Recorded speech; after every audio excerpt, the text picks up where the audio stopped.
Here's 7 reasons why you won't be rich. Well, if you do this, you won't be rich. To be rich, many people dream of getting rich, meaning that they own enough assets or generate enough income to protect them from needing to work for the rest of their lives. Only at age 65, 97% of the people on this earth are either covered with debt or unable to adequately meet all of their needs. Poverty is a difficult situation to live with, and as often as it's associated with a form of failure, it is very frowned upon in society to be poor, but not only in a financial sense. Indeed, poverty is a state which can be characterized by an ephemeral dimension, poverty of spirit, financial poverty, or poverty of knowledge. It can be remedied. So you have to take action levers in order to stop being poor in your life. Here are 7 reasons why you'll never be rich if you do this. Avoid them and you'll be rich.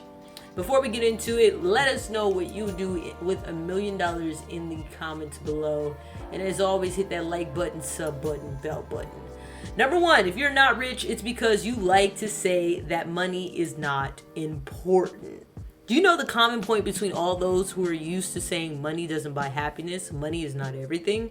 It is because they are not rich. Obviously, money is not everything and everyone knows it, but not everyone is saying it all the time.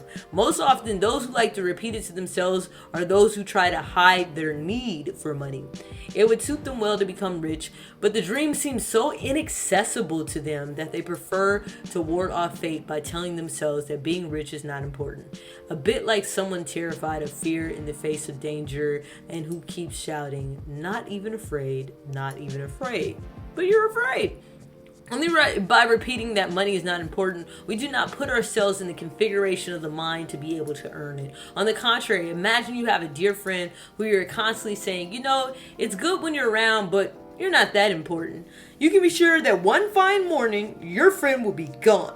Indeed, money is not all, but it is still the main means of transaction in this world. So, as long as you have needs, you will need money. Money is therefore nothing more than a lever that allows you to comfortably access your desires and elevate yourself, because it protects you from want and allows you to protect your family too. If you're not rich, it's because school didn't teach you how to earn money and you didn't do anything to change that. Whatever your educational background is, you have undoubtedly studied mathematics, chemistry, physics, history, geography. Each of these subjects has a greater or lesser coefficient depending on your orientation. But have you ever had a subject called How to Be Successful in Life? No. And if nobody teaches you the cogs to chart their course on the path of salaried employment or that of starting a business, how would you know the pitfalls to avoid? According to a study carried out by several economics, including Thomas Piketty, the weight of inheritance in French heritage represents around 60%, and 10% of heirs capture more than half of the total inheritance.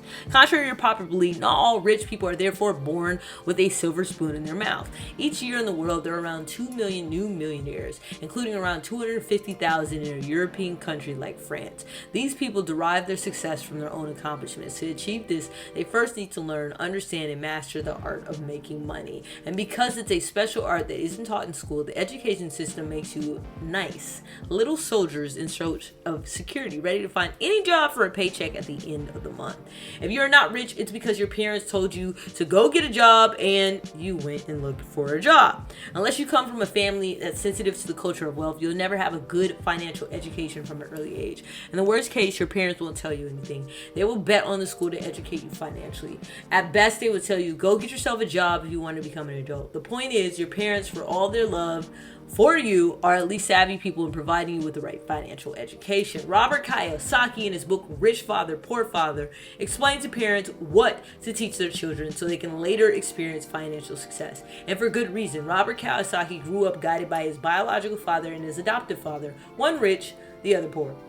Where one said lack of money is the root of all evil, the other said the love of money is the root of all evil. And when one said, I can't afford to buy this, the other one said, how can I afford to buy this? Yet one was a well-paid employee while the other was a successful entrepreneur. If you don't take the opportunity to read Robert Kiyosaki's book, at least remember this: salary isn't meant to make you rich. The wage system is precisely organized to bring you an income high enough to meet your basic needs, but far too low to force you to come back month after month. month. Unless, of course, you have a strategy for building a successful career as an employee. If you are not rich, it's because you were told that you could consider yourself happy to earn more than $2,000 a month, and you believed it. Many Western societies have developed the unfortunate habit of blaming those who are successful. By a curious mechanism of comparison with the misery of the world, we try to make you understand that you already consider yourself happy to earn more than $2,000 per month. Huh? See? Why would you complain? Look at all these very poor people in the world. You know, America, with your $2,000 a month salary, you're amongst the 80% the best paid. Nonsense! How does the misery of the world erase all the needs that you cannot afford? It is because the neighbor got shot in the foot, you won't feel the pain of a punch hitting your face? No. If you have let this stream of thoughts enter your mind, then you will never be rich. You will settle for the minimum because you have been told that the minimum is already enough. Number 5, if you're not rich, it is because society only sees you as a consumer and you cannot resist its calls. The phenomenon has accelerated with the globalization of the economy and democratization of the media. No matter where you are, there's always a brand to push you to buy a product you don't need, a bank to help you spend the money you don't have, a dominant thought to get you to act the way society wants you to act in order for it to thrive, regardless of where you thrive in it or not. The consequence? You live on credit. Want to buy the latest iPhone for $1,000? Use your bank overdraft. A trip to end the world in sight? Take a consumer loan. Want to buy a car or a house? Your banker's reaching out to you. Enjoy your life. Society tells you to wait until your retirement for that. And when you cannot afford your salary, borrow. In the end, you live in debt, no longer distinguishing between good and bad debt. The day you realize it is already too late. The company, the brands, the bank have taken control of your life. If you're not rich, it is because you think that wealth is robbing you of humanity. According to some urban legends, one does not reach a certain level of wealth without losing humility, a sense of value, sensitivity, etc. And even for some, you have to trade your soul to gain access to wealth. So in order to not look like those soulless, arrogant, insensitive people, you make sure you stay poor.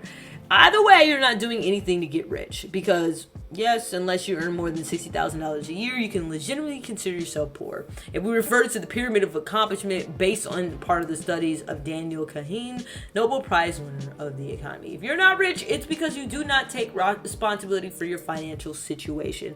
Most people take pleasure in making excuses for their current bad financial situation. It's fate's fault. I was born into a poor family. It's bad luck. And then there's also the fault of this person who did not allow me to see such an opportunity, or better yet, what's the point of getting rich? The problem is that by always pointing the finger at others, we forget to question ourselves about the things we could do differently to finally improve our financial situation and even become rich. If you are one of those people, remember that when you point at somebody, there's always 3 fingers pointing at you. This wraps up today's video. I hope it helped enrich your knowledge. Let me know what your opinion is in the comments below. Thank you guys for watching. If you enjoyed the video, hit the like, and if you want more content like this, subscribe to the channel. Have a great day. Take care of your pockets and your loved ones, and I'll see you in the next one.